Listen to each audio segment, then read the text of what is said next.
Okay.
So she did.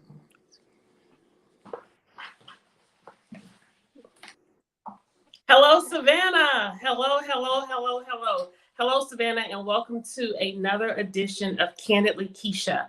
Tonight, I am joined by Alderwoman Bernetta Lanier of the 1st District with some residents of Ogeecheeton. We are going to jump in and hear a little bit about what's going on, and more specifically about related to environmental pollution in the area, as well as some unique maneuvering on behalf of our great city of. We're going to drill down into those issues, but I want to bring your attention to the agenda where we had our December December council meeting, and we have one more meeting left. We hope that you all will be tuning into that. But if you go to the City of Savannah website and click on the clerks tab, the Savannah Clerk of Council tab, that will lead you to a list of dates and times, which essentially is our council meeting schedule. And there you will see the regular scheduled meeting for Thursday, December 8th at 2 o'clock. That meeting actually started with a workshop, however, which was at 11 o'clock, Alderwoman Lanier? At noon, yeah. 12 noon. The meetings are moving target, so forgive me. On that workshop agenda, we discussed impact fees, an impact fee presentation that still is not settled to date. We have a few issues to iron out with that, as well as the parklet ordinance, which many restaurants and businesses in the downtown corridor, downtown Midtown, will be most impacted by this, if you want to call it an opportunity. So we want you to pay attention, go back and look at that meeting and look at what the City of Savannah is rolling out in terms of a new offering to local restaurants. Speaking of local restaurants, I'm so excited to announce that we will again be hosting our third annual Kwanzaa Crawl. And we'll tell you a little bit more about that later in the week. We'll go live from some area where we will be featuring some of our Black-owned restaurants in our city during this cultural event that we're having. But specific to the agenda, we wanted to bring your attention to contract, what I like to consider legacy contracting. We, in this particular agenda, awarded one vendor contractor in the name of Johnson and Lutz almost $19 million for three projects. $19 million for three projects to one vendor. I don't know about you, Alderwoman Lanier, but we actually received a letter of complaint from another vendor who acknowledged that they were essentially tired of being left out of the process, whereby they are not able to come to the table. What you all should know more specifically is that this particular company was handpicked by our purchasing department in one regard, where a supposed emergency purchase for nearly or for over $500,000 was awarded. I believe the other one was about 7 million and a couple million for another. So pay attention to this agenda. We get a lot of critique and harsh criticism because of our line of questioning. And what we want to acknowledge to the citizens of Savannah, who those in particular who watch via Facebook Live, we want you to know that when we're asking the questions, make no mistake about it. Almost 95% of the time, we know the answer, or we know what we've been told.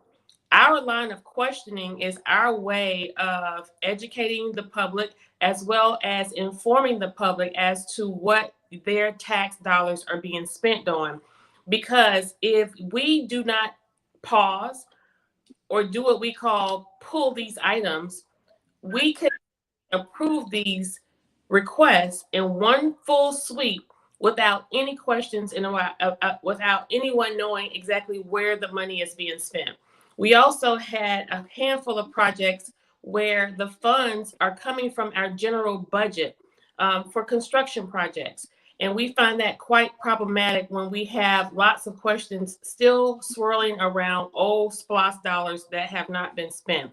And so we want you to recognize we intend to continuously do due diligence by way of not being a rubber stamp, particularly a rubber stamp for the establishment, but more importantly, we will continue to pose those questions and hold accountable individuals who are responsible for administering these funds. I'll come back in the end and tell you a little bit more about what else happened at the meeting. But I want to just jump right in here. Alderwoman Lanier, thank you for tuning in to talk about these issues that are happening in Ogeecheeton, which is one of our older, most established neighborhoods in this city. And there's a lot of pride there. Mr. Law, tell us a little bit about Ogeecheeton. How long have you been there? What are you most proud of? And what is Ogeecheeton known for? Well, one of the things is, well, I grew up in Ogeecheeton myself. I raised up in there myself over 71 years. My mother and my father, was back in 1926. They was raised up in Ogeecheeton in 1926. And my grandmother, Eloise, she was, I don't know how long she was there. I know she died at 103, and she was in Ogeecheeton. So we had a long history. And the community was there in 1910. That's when it existed, in 1910. Okay, and Mr. Law, tell me this. Uh, can you let the audience know the borders or the geographic location of Ogeecheeton here in Savannah? Well, it starts. It used to be a dairy back doing before they started the the community. I mean, it was a dairy. Well, it was Cloverdale and Ogeecheeton. All of that, and Tremont Park. All of that was combined together, and all of them was sort of together in a Same area. and all of them was together.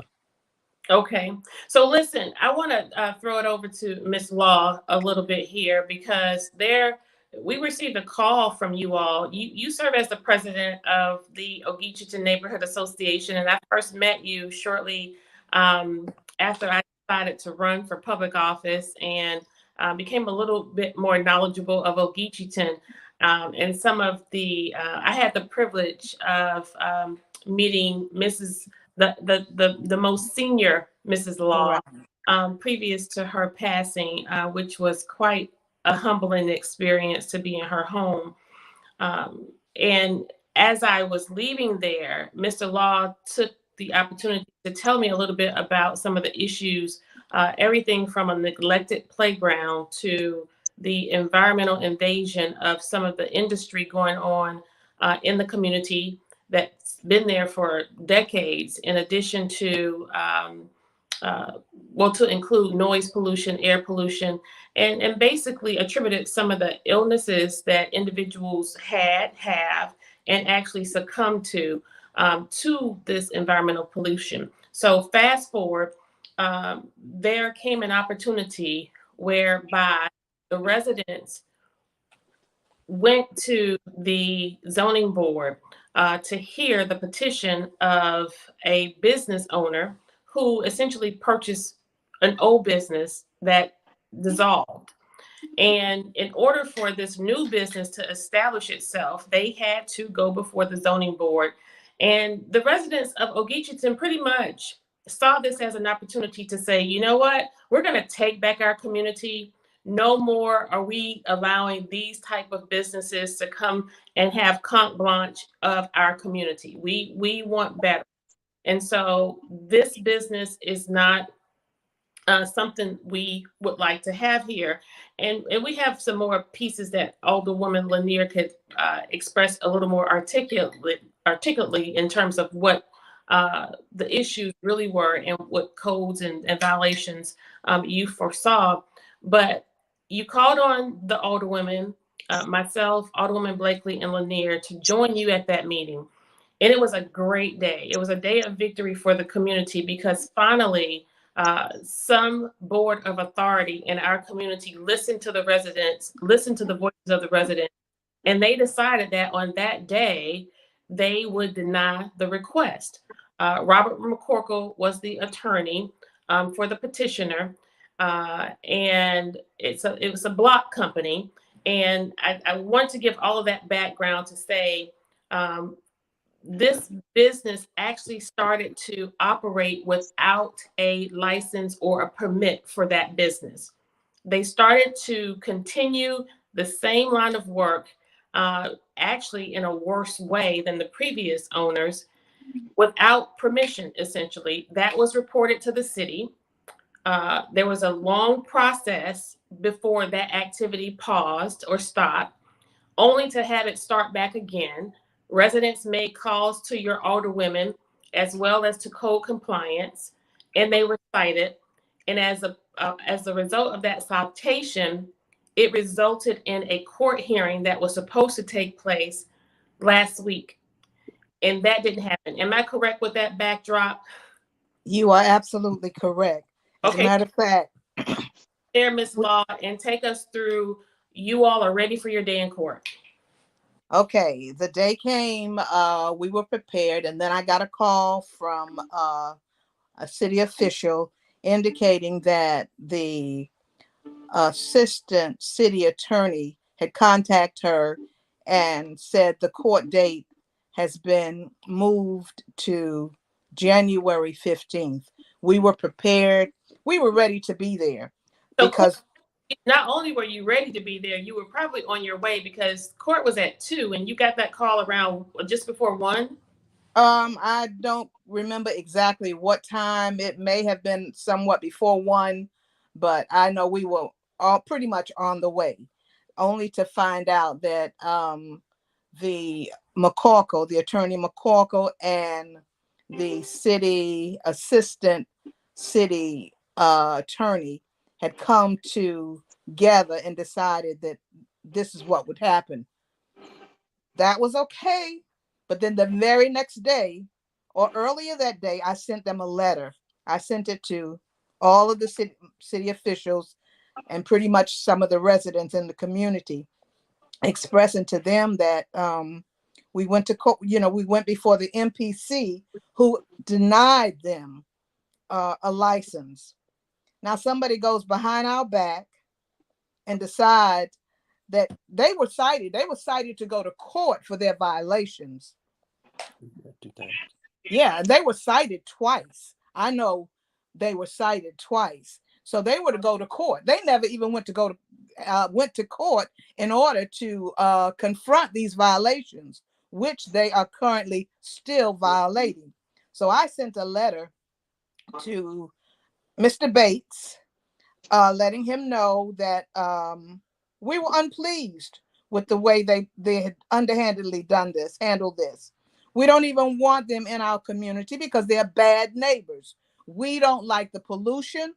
And even though they issued them a license, what disturbs me is that they knew they were still in violation when they issued the license. I have a copy of a map that I acquired today.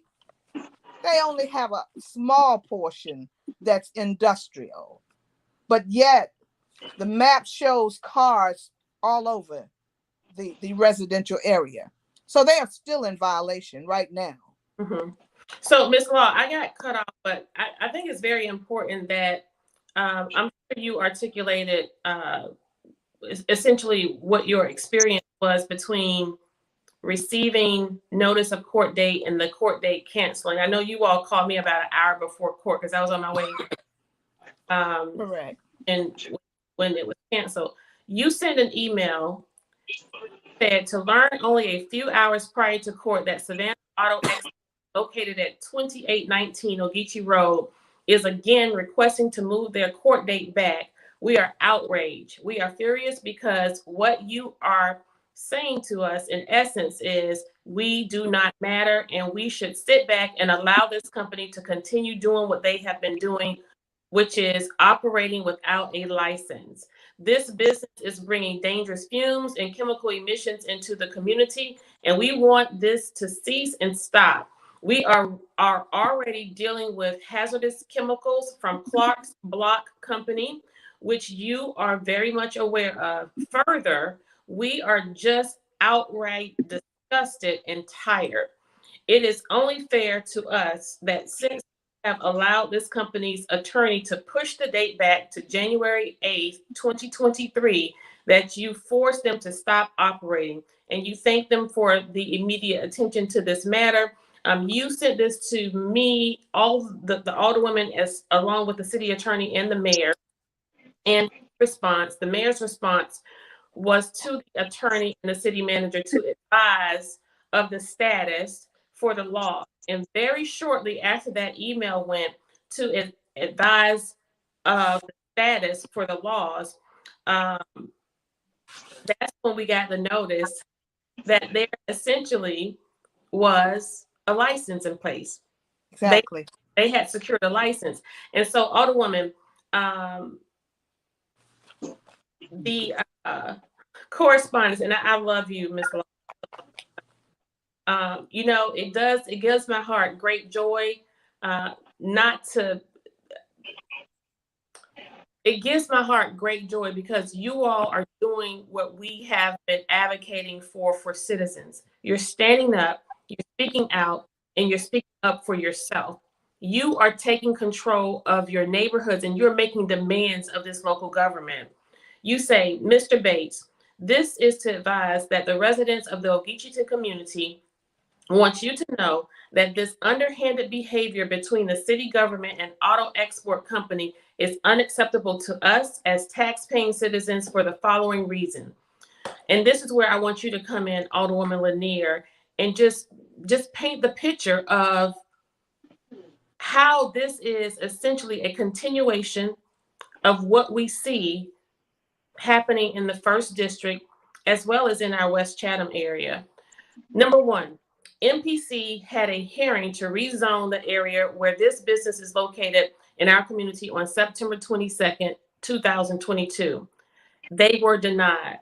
Now you have issued them a business license knowing they are in violation because they are currently and have been infringed upon the residential portion way before this business changed hands. You check maps for yourself and you will find that they are in violation and they need to be shut down. Some of those violations, just to mention a few, include usage and conduct infractions that affect the safety of public and transportation in the area due to expanding of the roadway. They have, number two, they have recklessly been operating without a business license and you never penalize them. They should be fined daily and not allowed to operate because they will never be clients. And right there, Alderwoman, immediately comes to mind how infractions, violations, and citations have been given to other businesses that we know of. Threats have been given to other businesses that we know of who haven't done remotely anything close to what these people are doing. Number three, we feel the city leadership team is treating the Ogeecheeton residents in a discriminatory and selective basis of business owners over Black property owners. Number four, the city government is in conflict with the zoning that was opposed by MPC. That shouldn't have changed. The DOT has road widening rules and road improvement to the road traffic and usage on the stretch of the highway. We're not going to even mention how y'all sign was destroyed without notice. That's And right. we are being taken advantage of, disrespected, and mistreated because this is a Black community. Given that this business all of a sudden has favorable treatment, and we are being bullied. Alderwoman Lanier. Yes, ma'am. Just weigh in here. Yes, ma'am. Thank you, and good evening to everyone. I just need for your audience to know, Alderwoman, that there is a constant allowance of environmental injustice when it comes to historic West Side neighborhoods that are inhabited by African Americans. It just based on our history and the history of these neighborhoods, they lend themselves to disparity. And I'm saying an allowance because these residents in these neighborhoods have been crying out for decades for relief to these environmental threats. Now, when it comes to Ogeecheeton, we're looking at two issues that Ogeecheeton is suffering from right now, and these threats make our neighborhoods weaker and weaker. So, on the west of Ogeecheeton is the Clark Block Company, and with their plethora of issues and their negative impact on that community. And just east of abutting Ogeecheeton is this car vehicle recycling company. But tonight we're talking about this company because of what we just witnessed with how they got a pass and a business certificate to operate when they were already cited several times for operating without a business certificate. And on the day of court, they received one miraculously. And we don't know how that happened, but that's the way things happen. But this is two issues with this company. They were operating on a footprint where the zoning was partially industrial and partially residential. And most of the operation was going on the residential piece. Now, I witnessed this personally, and I'm sure Ms. Johnny May and Mr. Law could attest to this. In the past, when we have been doing community planning with MPC and with city employees, when they come out and sit through and facilitate our planning, it was always said that because of these improperly zoned or these incompatible industrial lots, when the property changes hands, we just can't go in and take these businesses and take their businesses. But when they change hands, we can rezone them at that time in order to, for the safety and the health, for the health and safety of these communities.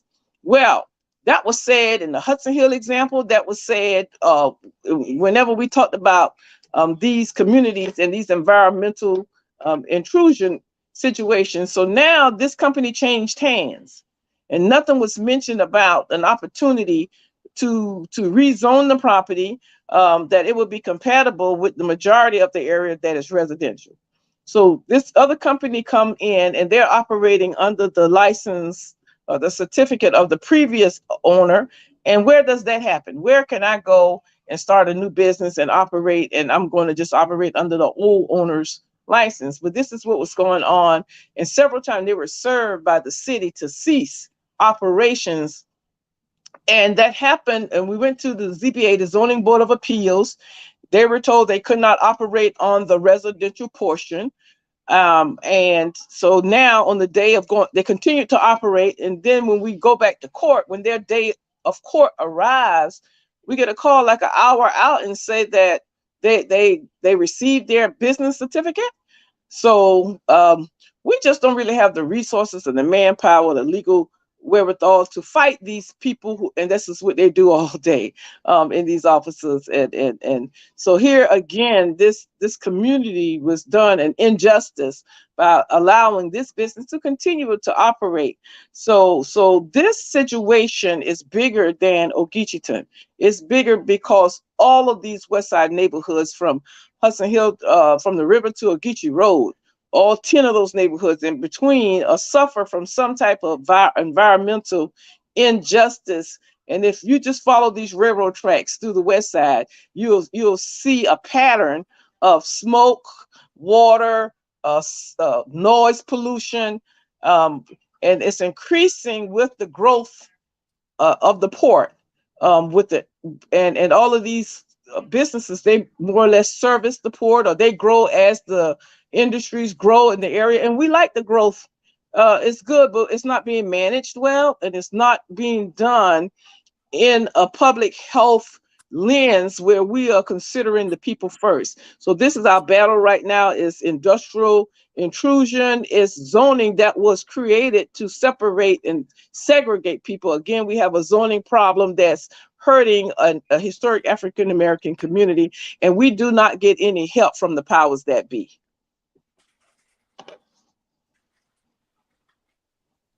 Speaking of the powers that be, Alderwoman Lanier, when I think about this problem, when I think about my first engagement with Mr. Law, when he first introduced the issues in and around Ogeecheeton, I think about who was in power and who was in office during this time. Like, on whose watch did all of this environmental pollution happen on? Well, So we say, and I appreciate how passionate you were in your letter, Miss Law, and I appreciate how direct you were when it comes to what you feel like is happening to this community, because it's a Black community. And I want to say that wholeheartedly, I fully agree. But I have also been serving as Alderwoman at Large for the entire city of Savannah. I'm often tapped by communities outside of our city for assistance to lend a voice to their issues. And the West Chatham Advocacy Group reached out to me some months ago about similar issues related to property grabs, as well as environmental pollution, traffic, the need for traffic calming measures, the landfill, and the like. And I see from where I'm sitting are also closely matched with elitism, classism, and for those who are in power to continue to take it all.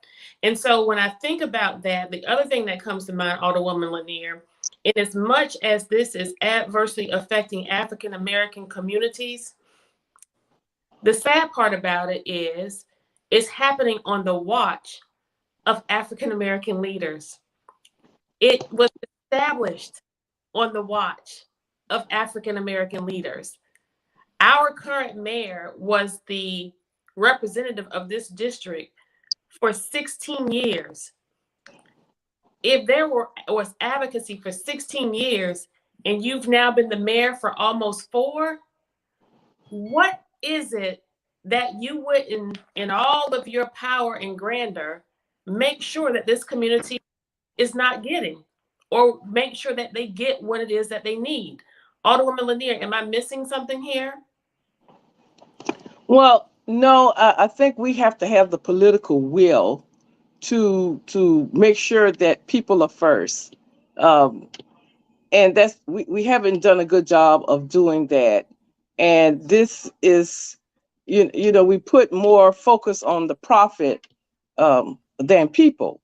And so we all said that we were about the people time, the people this, the people that, but our policies and the way we have approached these continuous problems have not been nothing has been done differently, and we really just ignored these massive problems, and people are dying. This is a life and death problem of this of air and all of these toxins that these communities have to deal with.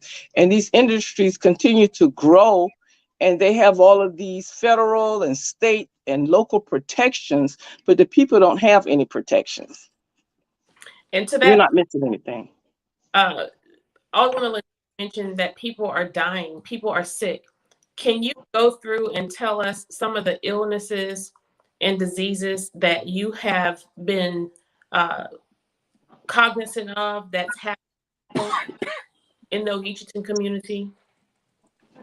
There are a number of people who are on oxygen.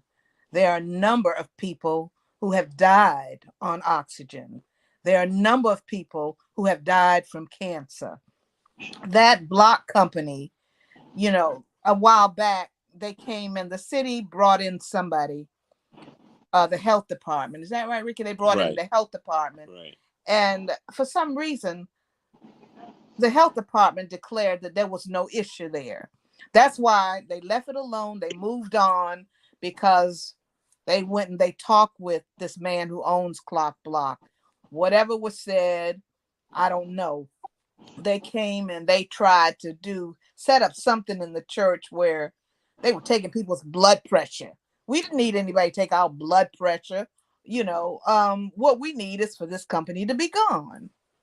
So they would pacify us with little things and think we would forget about it. But it's impossible to forget about, because people are currently dying every day, and they're on oxygen. They have respiratory problems. Even if they're not on oxygen, they have asthma. There's all kind of stuff going on in Ogeecheeton. Tremont Park and Cloverdale. Tremont Park and Cloverdale as well. And it goes all the way through Carver, through Woodville, through Hudson Hill. So if you follow those railroad tracks from the river on back through the west side, then you'll see a pattern of industrial intrusion, of dirty industry, and a pattern of people, even folks who have never smoked a cigarette, that they're having respiratory and bronchial type problems and succumbing to these problems. But there is no tracking that we need, because we know these people. We've known them for decades, and we see people passing away, but we need a way to track these people. And I'm sure if we were to map the deaths and the map the type death that's related to respiratory, I'm sure we'll see a very distinct pattern popping up around Ogeecheeton and these other neighborhoods on the west side near these industries. Absolutely. In Ogeecheeton, they can't even sit out on their porch when it's windy, those March winds, because that air, everything coming from Clock's Block, it's all over your cars, it's all over your lawn, sometimes even get into your house if you're sitting with your screen door, or you don't have a screen door, it gets in your house. Mhm. Clock Block started out with just a few mounds. I think maybe about 20 years ago, you would see maybe about 2 large mounds. You look now, they have maybe about 6 to 7 huge mounds Mm, of dust that wow. contain silica. So, I mean, I guess it's because they're making money. Hmm. And apparently, they wanted to know they wanted to know how Clock Block got over there. But you see how they did with this auto company. Mm-hmm. You see how they got the auto company in there? That's the same way they got in there, that Clock Block over there. Is that how it happened? What year was that for the Was first? in the 70s? In the 70s. Mhm. So Not to all the, mention, getting back to auto, when it was action, what was it, the Action Auto Parts. action auto parts, they literally blocked up the street so that you couldn't even get out of the community. Yeah. They literally blocked it up. They went to court, there's court records of it, and they had to remove that blockage. mm. So all the women. So the someone has failed in government, be it the city or be it the county. The failure has happened because in all of these instances, there is nothing in between these industries and the residences. So we're suffering solutions. When we talk solutions, we're looking for proper buffers, be it a wall, be it foliage, be it something that will is proven that it will protect to keep those toxins on that side of the fence confined away from the residences. We're talking we need these barriers in place. We need air purification systems on the inside of some homes. We need 2-ply window panes in certain instances for these noise. We need insulation in the residences to keep out the noise and keep out the toxic air, these pollutants. So we need a fund. I mean, all of these people, we're going to have to look at this in a coordinated effort because it's bigger than Clock Block, it's bigger than the vehicle recycling plant, it's bigger than the port, although they're one of the main drivers of the toxins and what's going on right now with the growth and the environmental port side intrusions. And we need all of these industries, International Paper, who dried up all of the springs throughout the west side when they dug their well, Colonial Oil, how dare them, the owners of Inmarket. You've been a horrible community partner, but yet you're going to go and slap your name on the was supposed to be the economic engine to uplift the west side, and then there's not even a community benefit agreement in place to have a fund to do things like put up the sign, replace the sign in Ogeecheeton, and to put air purification system in some of the elderly people homes who are on oxygen. This is the help we need, and this is the help we're going to have to continue to fight for until we get it. If we're going to coexist in this corridor, we're going to have these protections in place. What we see, and speaking of coexisting, Alderwoman Lanier, we see with the recent maneuvering, and we don't want to, beat a dead horse because, well, actually, this horse is not dead. When we talk about loss negotiations, when we talk about the failure of T-SPLOS, with loss and the threat that it will not be negotiated, and with T-SPLOS, with all of the money behind promoting it, there is no real intent to coexist. And what we have been seeing as of late is there is a deliberate intent. There is a deliberate intent by the powers that be to force working class, minorities, and African American people out of the city of Savannah. This is a real dynamic. And when we look at what's happening with loss negotiations, with all that we have going on in this city, what we want to say to you, ladies and gentlemen, is to not be confused. What we want to say to you is do not get it twisted where these politicians are concerned. Because one thing for certain, and two or more things for sure, they are all in it together. So while the writers at Savannah Morning and talking heads on our media outlets will lead you to believe that there is tension and tension between the mayor and the chairman where this loss negotiation, that is as far from the truth as the lie itself. It simply is not true. You look at the same individuals who were advocating and marketing for teaspoons to tax you on November 8th, not knowing that law December 31st, that it was essentially a double whammy where taxes are concerned. This is a tax and spend. This spend administration. And what's happening right now with loss negotiation is you have two giants. You have two very skilled politicians in the persons of Chester Ellis and Van Johnson, who want the public to believe that there is no way out outside of fighting for a Senate split where these negotiations are concerned. We should not be here, ladies. And going back to what I said before, they're in this together.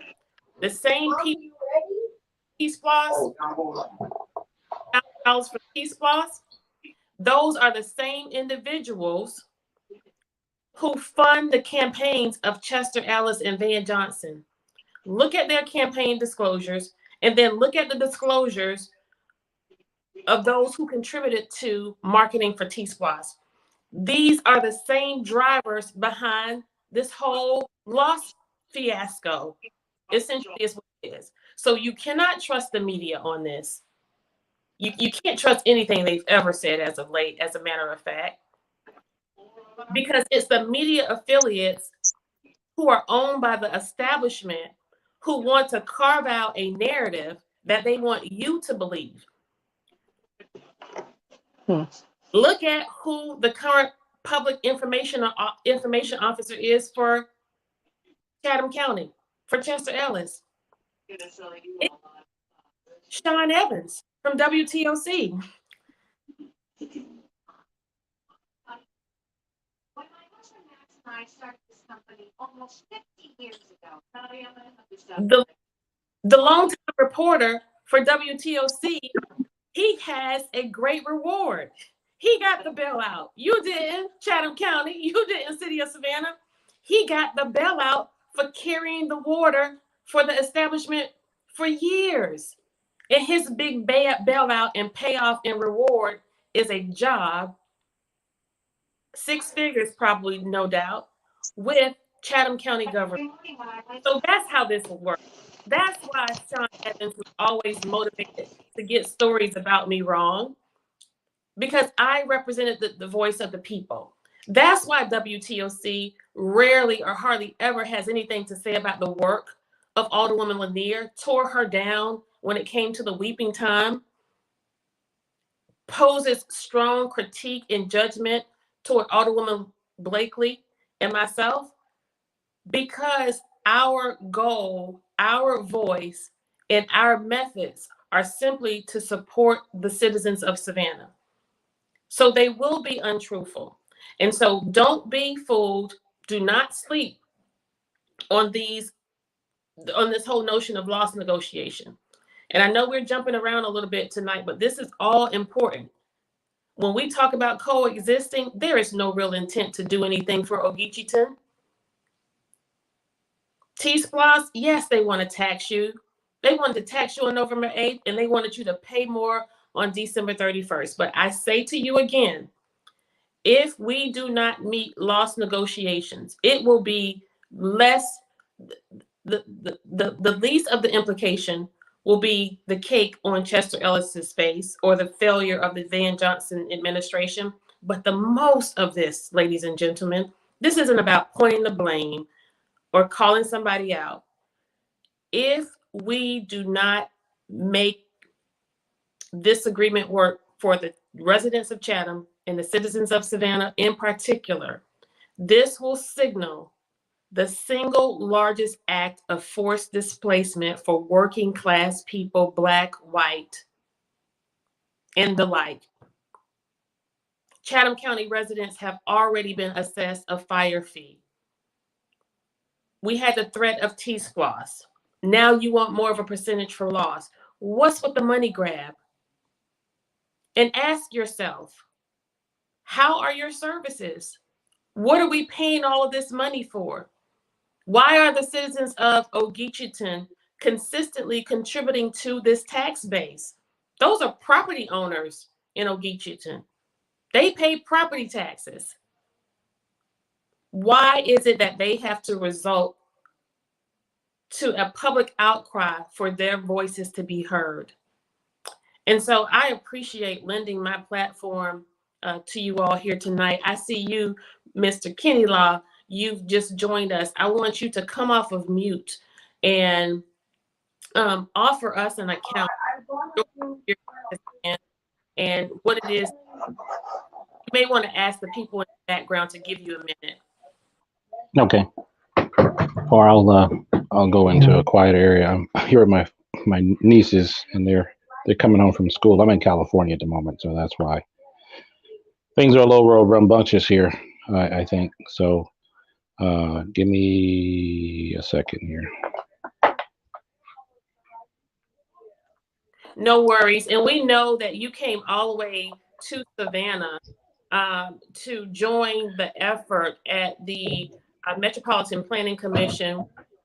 The residents, a little over 20 people today, including myself, Lanier, and Alderwoman Blakely, who all joined your effort, and you were there giving serious account of, and you had some interesting history, sir, in these counties, companies. I want you to lend to us some of the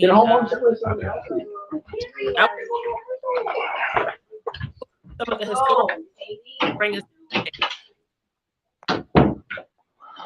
Yeah, I do.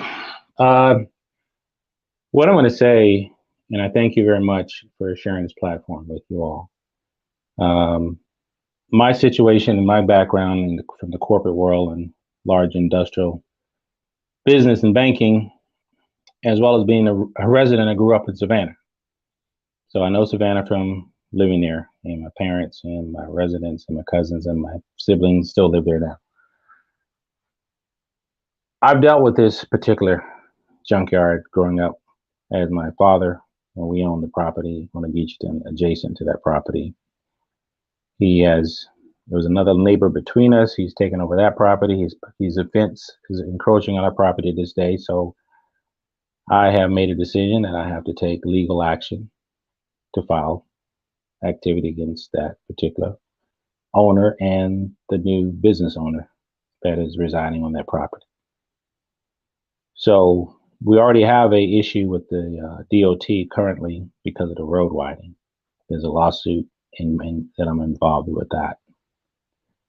So my perspective is that not only the administration and the city manager, however this convoluted transaction got taken down to give them a license, is totally disparate treatment, bar none. And that means basically that this business owner who had no license all of a sudden gets a license. And then furthermore, the opposition and the city itself that had opposition in the meeting when we were there, and I was there in September, that he was denied any additional use. So we're going to have to file legal action. And the city, unfortunately, is going to be part of this situation because they put themselves in this situation by giving them that license. And also, we will have to take the due diligence time to secure and get a drone to review the aerial view of the activity on capsulized days to see how they are using that property outside of the zone area that they claim now that they only on that limited use permit. I don't believe them, and now nor will I trust them. Nor will I trust the leadership because that's happened at this point. So you know more about this than I do. I'm a part of it, and I'm still trying to figure it out. At bare minimum, in as much as we have been advocating it, more specifically Alderwoman Lanier, in as much as she has been advocating for Ogeecheeton, and as the district representative, and then myself, Alderwoman Blakely, and myself, we've put in a few requests as well.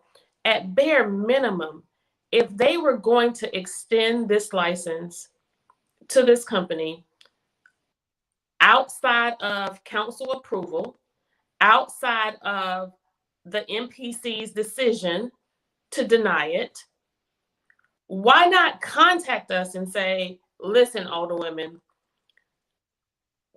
you don't even have to use the term, we found a backdoor way to getting this company their license, and it's going to be issued today. You might want to talk to the residents. But to have them find out the way they did, and to be a sitting alderperson for the city of Savannah, the entire city of Savannah, and for the district representative to have to actually hear this from the residents was embarrassing. And so I'm still trying to figure out in my head, Robert McCorkle contacted Bridget Liddy, the attorney, Robert McCorkle, for the auto company. Our staffer, Bridget Liddy, who works for the city of Savannah, pick up from there. And then after that, they got the license. How was that? Well, we got notified. I got notified from my relatives there, Richard and Johnny May Law, that they got the call. They contact me. And I heard the decision, and I made it clear to them what you're going to have to do. You're going to have to take the city and name all the plaintiffs who's involved. And I would take the position now to, as I said, watch them like a hawk. If you got to get a team, and you're going to watch how they use that entrance and how they use that property, how they're violating DOT issues and how they're violating safety and transportation safety issues, and all the things that they're misconduct. And we'll get into the city, how they are disparately treating the residents that happen to be majority Black in this case. It wouldn't matter if they were white or any other color. It's disparagement treatment, period. So you're going to now bully them and tell them, oh, we got a way to give them a license. Okay. Well, they were supposed to have a hearing where so our voice could be heard.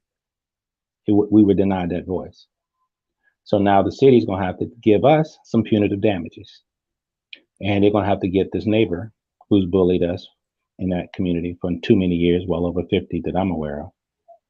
And they're going to have to deal with sanctions, and they're going to have to deal with the fallout of the health matters that we can determine. And we'll put a value on it. We'll get EPA involved. We'll get other outside agencies involved. And we will pick it. We will do what we have to do to bring attention to this. We'll have to go to outside other agencies, Atlanta Constitution. If the Savannah newspaper won't take it up, we'll get our voice out there. We'll get on the internet. We'll get it made known. And we will take legal action because there are laws that they cannot take advantage of the citizens the way they took advantage of them. Right. And they're assuming that we're small and we're going to just roll over and say you can't fight City Hall. Well, I proved to tell you it's different.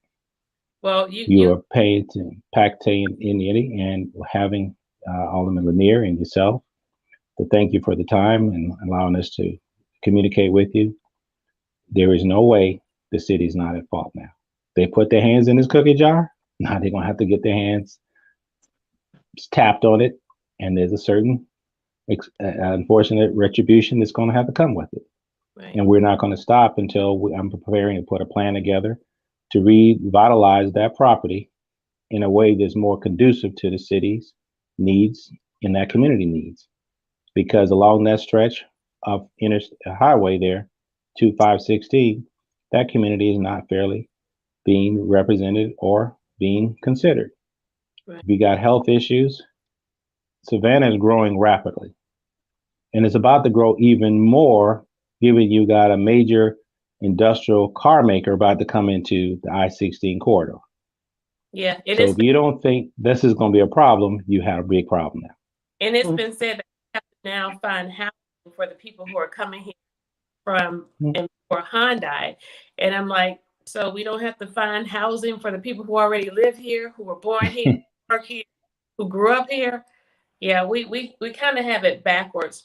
Alderwoman Lanier, I was just asking Mr. Kenny Law about, like, I still do not have an exact answer as to how did these people attain a permit to operate.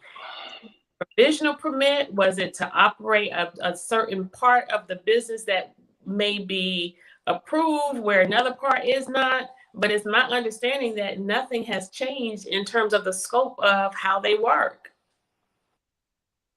Well, that is the mystery of the woman, because I did not receive anything official from staff regarding that them being allowed to operate. So that's a mystery at this point, that we'll add to the list of mysteries in our dealings with this council and with this staff and with this government. So we just don't know. It's just like something's not right, and we all know that. But we're not in those rooms when those deals are being made. We just have to suffer the consequences of them. No, you don't. You got to subpoena information. That's what you're going to have to do. I'm sorry to disagree with you, but you have to subpoena information. And I'm sorry. Any end of this outside of the end in the capacity of support, which we have been from the very beginning. I really regret that, but I will say that if you check our record and see how and when we operate, it's always, even when the detriment of the legalities against us in name as a part of this council, we stand up wholeheartedly and take it.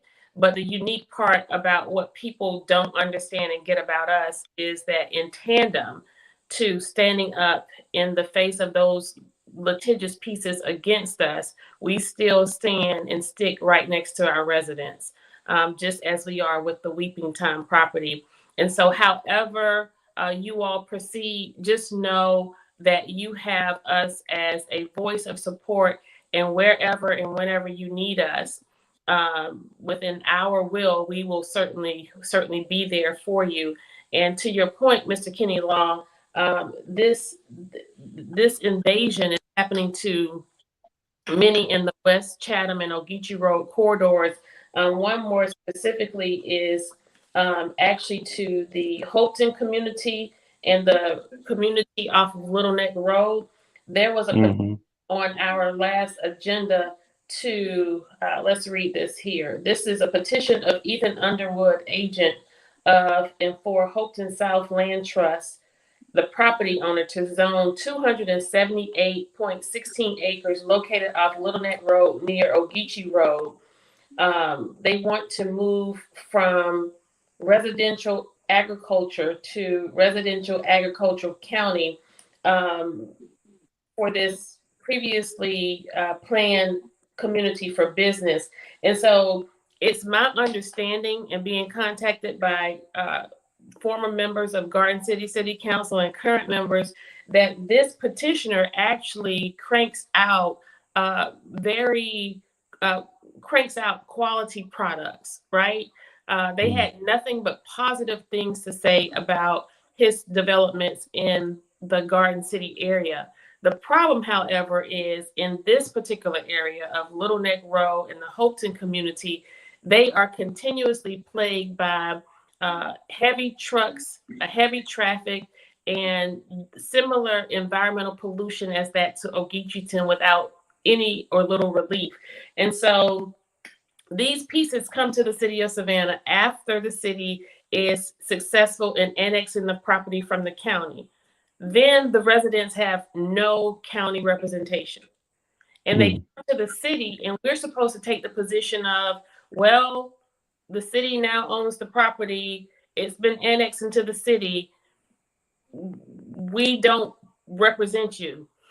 And then continuously throughout my tenure on this council, this community has suffered. And these are majority white citizens in these areas.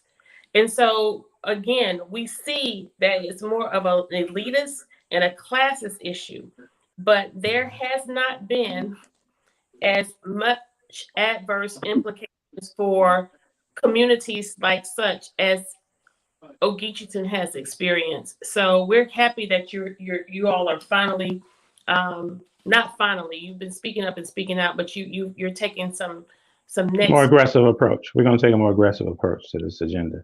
Well, I think that's the only way to work this out, because, you know, the way this is happening, if you don't take an aggressive approach, we got people that I grew up or my family members grew up with, they're dying or they're sick, and including my aunt, who is Richard's mom, passed away. I believe she was affected by Clark Park, and all the other contaminants that come on from having these junk cars here for decades.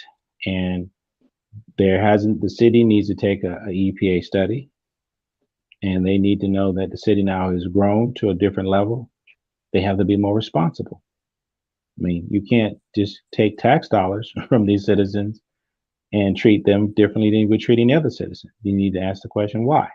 Exactly. And if you can't validate why, and you can't substantiate the why, then you've done something mishandedly or without or potentially negligence on some level. And that's what we're going to determine here. Well, because they've gone that far. They've gone too far. We thank you for not forgetting home, and we look forward to coming. I'll be back. I'll be back because we got things to do in the new year.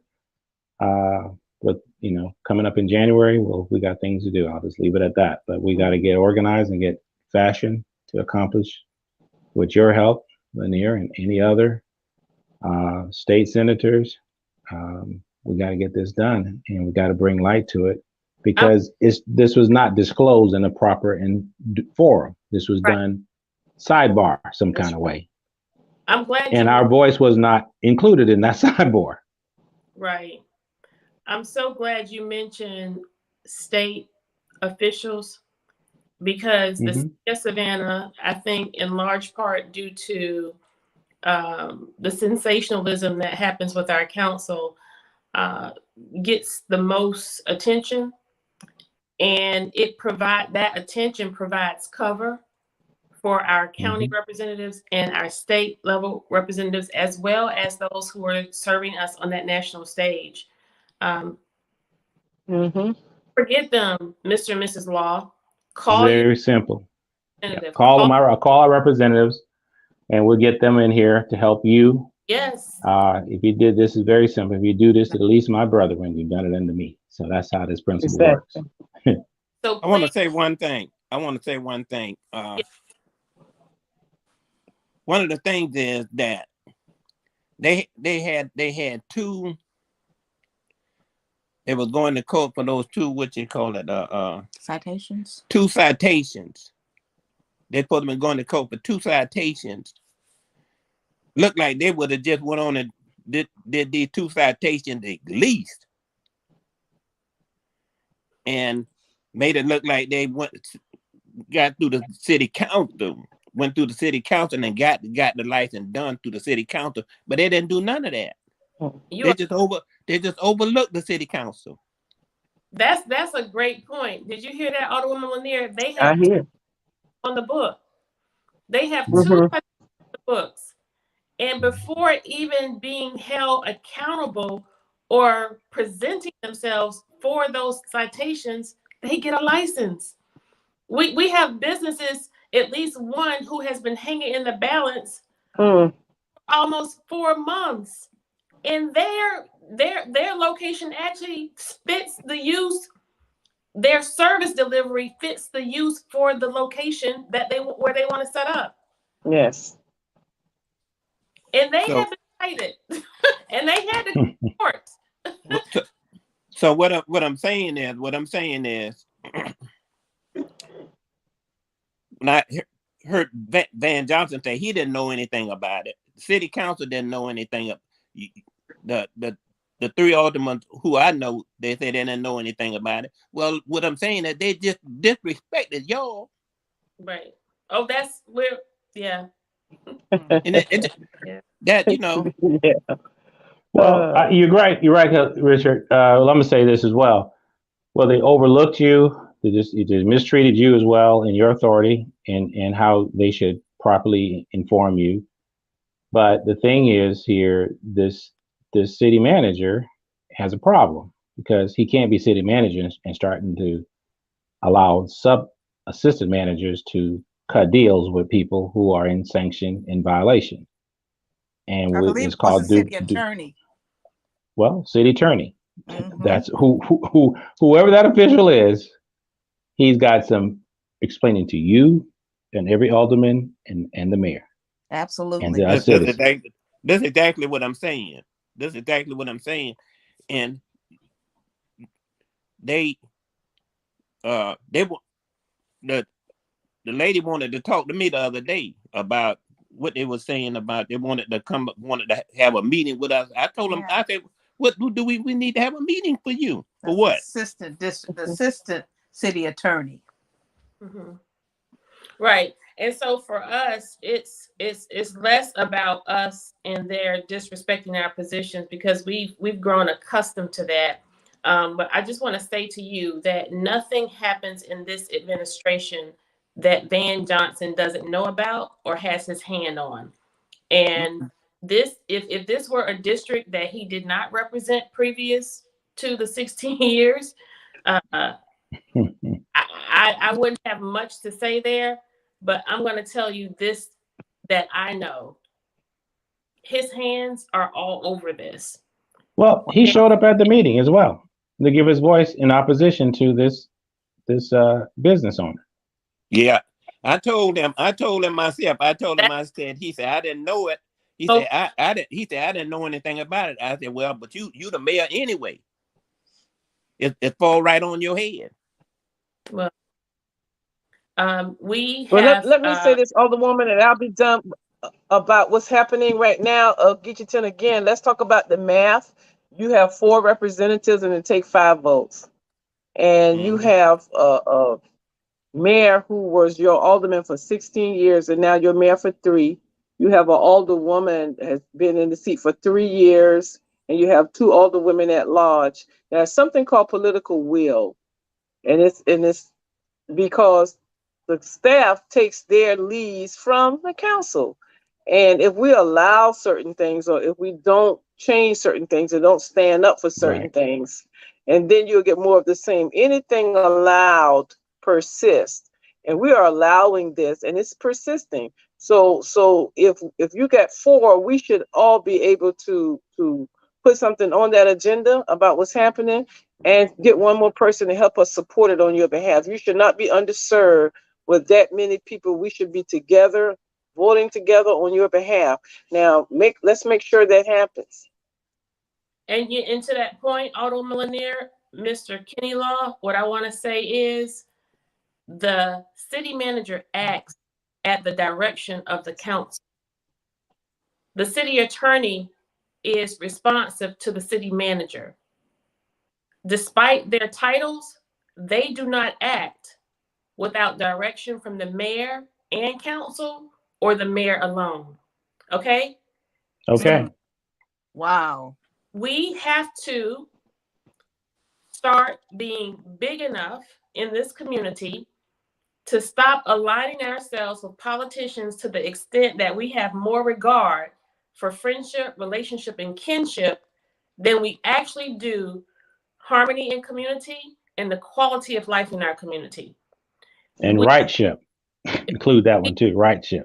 have to be about the business of accountability, Mm-hmm. regardless as to who's in a seat and who we went to school with, or Correct.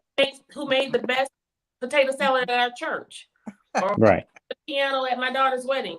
Your frat brother, your sorority sister. There you go. There you go. Yes, we should not, you know, I have great respect for people who have personal choice when it comes to who they deal with and who they don't. But as elected servants of this vulnerable city of Savannah, if something different does not change by way of the mindset of the electorate in the next 2 to 4 years, Hmm. people who were born here, raised here, grew up here, graduated school here, got married here, had children here, they will Hmm. no longer be able to People live. could live here. That's right. That's as simple Mm. as I put it. And Okay. with that, I want to thank each of you for joining me tonight. And know that this will not be the last time I extend my platform to you. I look forward Thank to you. the future work that you are planning. And we won't just sit idly by the sidelines. You know, when you all call, we come. Yes, We want to encourage you to continue will and do. um, go forth in the same vein in which we took our oath of office, and that is to go forth without fear, without affection, and without favor. And, Also much, and Alderwoman Lanier, if you could stay with me for 1 minute. All Thank you. right. We Thank you appreciate very much. We Thank thank you, you. Oval. Yes, okay. We thank Thanks you. to Appreciate everybody. your Thank you. service and continued your support and long success. Okay. Absolutely. Thank you. much. Thank Bye bye. you. Thank you. Thank you. So, Alderwoman Lanier, there were a few items on our purchasing agenda, and I want to just real quick bring this to the attention. I want you all to promise me that you're going to go to the City of Savannah website and pull this up. For those of you who have the ability to print it out, and share it with those who cannot log on. But we had an item on our agenda for a contract for design services for City Hall restoration project by a company called Ethos Preservation in the amount not to exceed $490,395.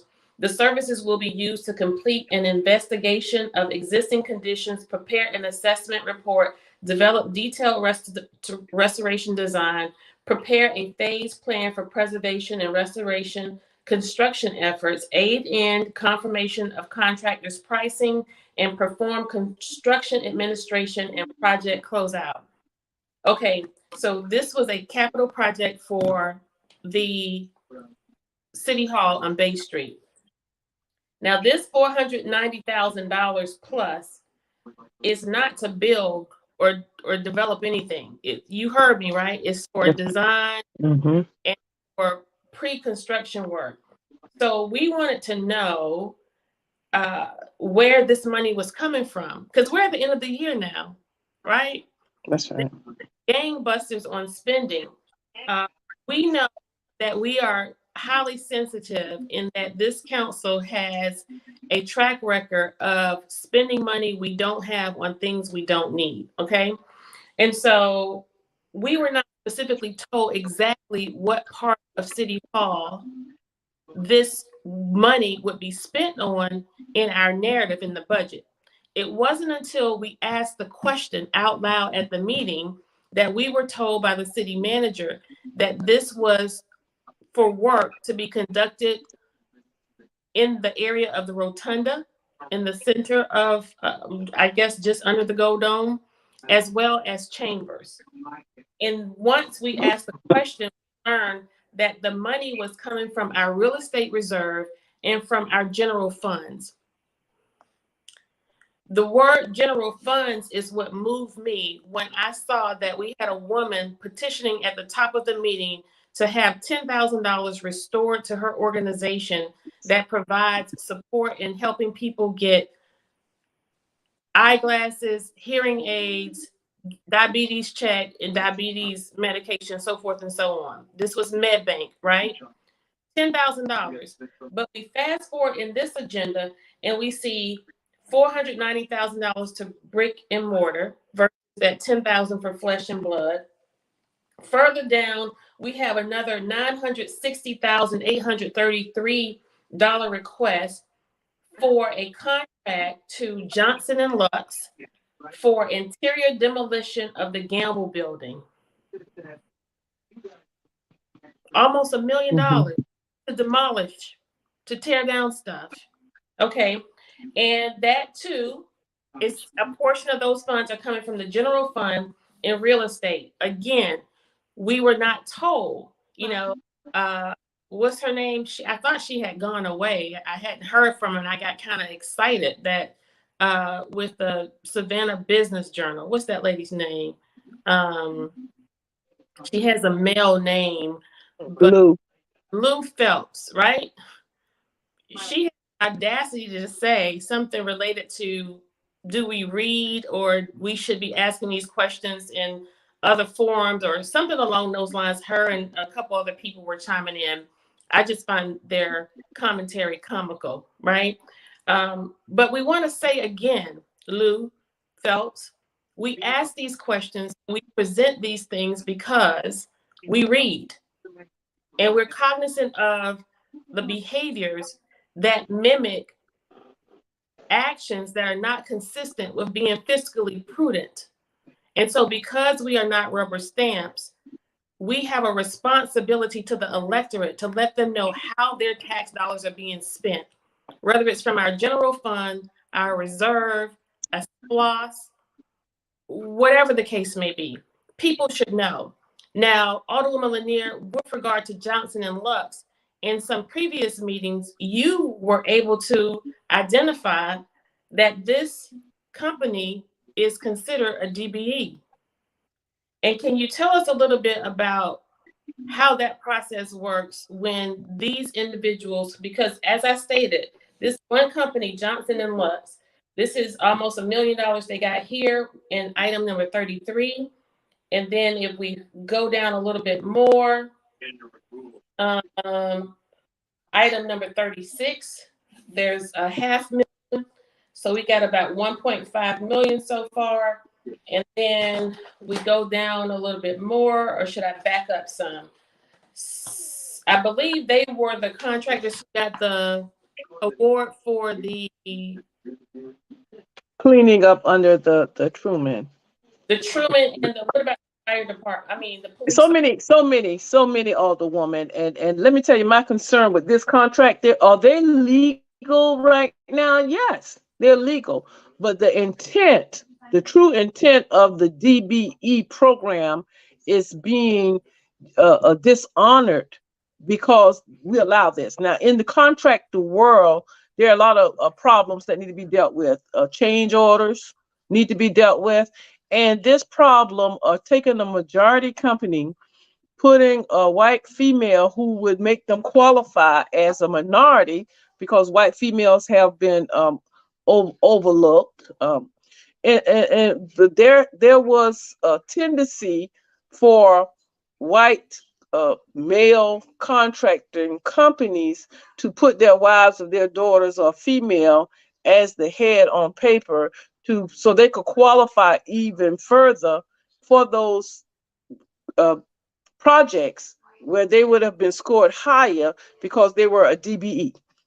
So the true essence of why we created the program to get small disadvantaged business enterprises, small Black businesses, small Hispanic businesses, small white female-owned businesses, small Black female-owned businesses, to give those people, to give that population who live here, to give those dollars an opportunity to circulate within our community. So when you get a majority company to come in and you do some research like I did to find out that this was a male and his son who were both engineers, certified engineers, but they took the wife, the mom, the school teacher, and placed her at the head of this company. They got a local office space, an incubator space to so they could qualify as local. So now they're local and they're disadvantaged, and it knocks so many others out if they qualify. Now we haven't done a good job as a city because we said we were going to take the smaller contractors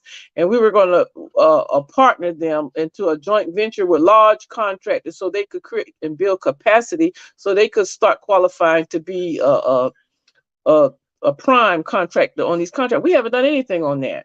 So we haven't handheld those contractors and broken down contracts that were really big and give it to small. We haven't done that work as a city. So when we see these people come in, there's nothing we could do. When we asked to get a workshop on purchasing so we could get down into the weeds of the purchasing policies to take these biases and these systemic pieces out, then we get a little horse and a dog and pony show of this is what purchasing is and this is what we do, but we never got a chance to really get down and analyze the impact of those policies.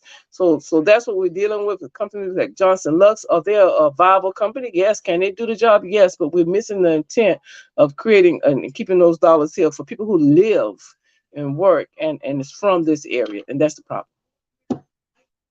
So the alderwoman, I think that she. Oh, there you are. Yeah, I was listening. I was actually looking for something as you were speaking. I don't know if you remember, I asked you earlier today if you were in receipt of an email, because people think that, Alderwoman Lanier, that we specialize in just wreaking havoc on these processes, when in fact, that's as far from the truth with regard to anything it is that we do. We were called upon, we were asked to serve in a manner in which we were good stewards of taxpayer dollars, in a manner in which we would assure that the city services were being administered and delivered in a way that is fair, balanced, and equitable. We were called upon to serve the citizens of Savannah with regard to making ourselves accessible. And I think both of us tonight are as tired as we are because we have exceeded the expectation of accessibility. I raise that all because when I receive information that sort of validates what it is that we're doing, it gives me such encouragement, so much so that I have become numb to criticism and judgment where my work is concerned. And so this is an email, Alderwoman Lanier, that was sent to us from Don Morgan, an individual who is concerned about our purchasing process. And once again, just like the residents of Ogeecheeton, just like the residents of the Weeping Time, the advocates of the Weeping Time, just as the citizens on our south side who had issues with the canal, who spoke up and spoke out, these are the actions that citizens have to now take. We cannot be the end all be all where your representation is concerned. At some juncture, we have to have the weight. We are just one voice and one vote. And you did a great job of explaining how that works. But it is only when the citizens rise up, mobilize, and take their rightful place in local government by engaging and demanding of us what they want, that we are truly making a difference. And so to the point that we were making during that meeting, for all of you individuals who had all of that negative stuff to say on our Facebook feed, what we did, Alderwoman Lanier, the questions we asked, it made a difference because somebody was listening. Somebody was listening with an ear who needed what we're advocating for. And what I have come to know as of late, For individuals who have an issue with our passionate advocacy, who have an issue with the fact that we show up and we speak up and speak out on behalf of our constituents, these are the individuals who quite possibly do not know what it is that we're advocating for, or they don't care about the people who we're advocating for. And so if individuals want to continue to be sanitized in the sanctity of their false security, that's all well and good. But please step aside, allow us not to be a rubber stamp for the establishment, and let us do what it is that we are trained to do, and respect the fact that we earned the right to be where we are today. And so without further ado, this person is coming to us about the police headquarters and the project and city procurement project. Dear Mayor Johnson, aldermen and alderwomen of the city of Savannah, and city manager Elder, I am writing to you all today to express my extreme concern and dissatisfaction with the current procurement process. Collins Construction Services Incorporated has been a local, reputable, and established general contractor in Savannah since 1992. We are both a woman-owned, MWBE certified, and disadvantaged business enterprise. Over the 3 years, we have performed many successful projects for the city of Savannah, including the construction of the Clean Forest Landfill Administration Building, the Savannah Fire Training Facility, and the renovation of the second floor of the police precinct. Along with many other restoration and repair projects, all of these projects were competitively bid, successfully completed, and we always exceeded the MWBE goals established, while using primarily an entirely local subcontractor and supplier base. For reasons unknown and unexplained to us, the city decided several years ago to begin using the state JOC contract platform to solely award all of their construction projects to Johnson Lux Construction. While they do have a small office here in Savannah, they are certainly not a local contractor and are headquartered in Florida. I am also assuming that since they are being solely awarded the projects with no competition, that they are also not utilizing the MWBE or local preference for the projects that are being paid for by local tax revenue. Please be aware of how damaging this is to the local subcontracting base in our community and how much this is harming the local construction community. The recent award of $7.8 million for the police headquarters, being the third project that was directly awarded to Johnson & Lux, could have been a project that would have exponentially benefited the local community had there been a fair and open competition process. I applaud Alderwoman Miller Blakely for questioning the process and commenting on how often she sees the same name, but there was no response as to why this was happening or anything being done to help support and protect the local contractors of the community. I implore you on behalf of my employees, subcontractors, suppliers, and the community as a whole who are impacted by this to please go back to a fair and equal process of construction delivery methods. In a community that struggles with as much inequity as Savannah has, this was one of the most substantial ways to help improve the quality of life and opportunities for its local population. Thank you for your support and attention to this important. See, it's moments like this that make me more passionate, more determined, Yes. and more emphatic about how it is that we work. And so I want to encourage you all the way here as you go forth in the first district, recognizing that you are one voice and one vote, and that those 4 other votes on council make a difference to the bottom line in terms of what it has been that you have been able to achieve and that which you have prevented from achieving.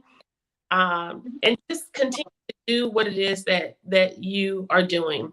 And I want people who are listening, you don't have to go on a letter writing campaign, but surely when it comes down to the kind of money that we are spending in this local government, as I stated before, with the level of wasteful spending of this administration, we trip over money walking in the door and flush the remaining of it down the toilet on our way out.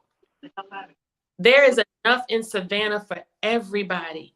You just have a voice at the table to make sure that everybody is getting their equal share. And you know what? It's not even so much equal. It's fair. Because we all pay into our tax base and we all deserve a fair share. Alderwoman, do you have anything else tonight? No, ma'am, you've said it, and it is more about from my point of view, from where I sit in the first district, looking at the total landscape, be it politics or economics. It's all about equity, not even equality, but equity, because when you're starting from behind the starting line, when you've been underserved and underinvested in, and now everyone said, okay, so now let's all be equal. So we've got a lot of catching up to do, and we're going to change this poverty trajectory in the first district, being the district that most impacted by poverty and underinvestment. Then we're going to insist that we have policies in place to drive that investment, and it needs to be resident driven. And we're going to fight to stay here on this land that is our land where we live. This is where we have been working and living and dying for generations, for over 100 years. And so we're not just going to easily be pushed out of here. And although we do not have people or the political will to create policies that's going to protect us, or that's going to drive and change that trajectory and drive that investment, that's the work. So that's what we're working to do, to protect our citizens and to make sure that we can live and age and create generational wealth in place. So we thank you for the work that you do, Alderwoman, on behalf of the residents of the first district and the entire city. We appreciate you. Thank you so much. It's a pleasure to serve alongside you. We want to say to our audience, thank you so much for tuning in tonight, and keep a watch out and a lookout for some special Kwanzaa Crawl announcements. Hey, it's Kwanzaa Crawl, y'all. Yes, y'all.